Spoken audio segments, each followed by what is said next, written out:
മതം എന്നാൽ കൽപ്പിച്ചത് പ്രവർത്തിക്കലാണ്.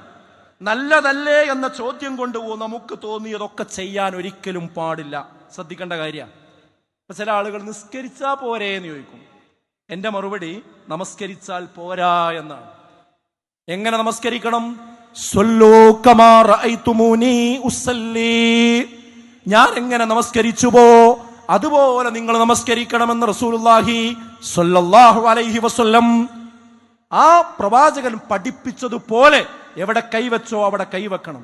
എങ്ങനെ സുജൂദ് ചെയ്തോ അങ്ങനെ സുജൂദ് ചെയ്യണം. എങ്ങനെ ഒളുവെടുത്തോ അങ്ങനെ ഒളുവെടുക്കണം. അല്ലാതെ നമുക്ക് തോന്നിയതുപോലെ ചെയ്യാൻ പാടില്ല. എല്ലാവർക്കും ഒരു ചോദ്യമുള്ളൂ, എന്ത്? നല്ലതല്ലേ, നല്ലതല്ലേ, റുക്കൂഅല്ലേ, സുജൂദല്ലേ, എന്താ കുഴപ്പം? ഇപ്പൊ ഒരാൾ പറയാം, സുബൈക്ക് എണീറ്റ് പള്ളിയിൽ വന്നിട്ട് അയാൾക്ക് ഭയങ്കര ആവേശം. അയാൾ പറയണെന്ത്? ആകെ 2 റക്അത്താ നിസ്കാരം ഉള്ളത്. ഞാൻ ഇന്ന് സുബൈ ഒരു 4 റക്അത്താണ് നിസ്കരിക്കുക. എന്താ ന്യായം എന്നറിയോ? ഫാത്തിഹ സൂറത്തല്ലേ, റുക്കൂഅല്ലേ, സുജൂദല്ലേ, സുബ്ഹാനല്ലാഹല്ലേ, അതൊക്കെ നല്ലതല്ലേ. എത്ര സുജൂദ് ചെയ്താൽ അതൊക്കെ അല്ലാഹു സ്വീകരിക്കൂല. എന്താ കുഴപ്പം? എന്താ നിങ്ങൾക്ക് പറയാനുള്ള മറുപടി? എന്താ മറുപടി? ഈ നമസ്കാരം, ഫജ്ർ നമസ്കാരം 2 റക്അത്തെ അള്ളാഹുവിന്റെ റസൂൽ പഠിപ്പിച്ചിട്ടുള്ളൂ. അത് 2 ചെയ്യലാണ് പുണ്യം. കൂടുതൽ ചെയ്താൽ ഇയ്യാകും വമുഹ്ദസാത്തിൽ ഉമൂർ, പുതുതായി മതത്തിലേക്ക് വരുന്ന കാര്യങ്ങളെ നിങ്ങൾ ഭയപ്പെടണം.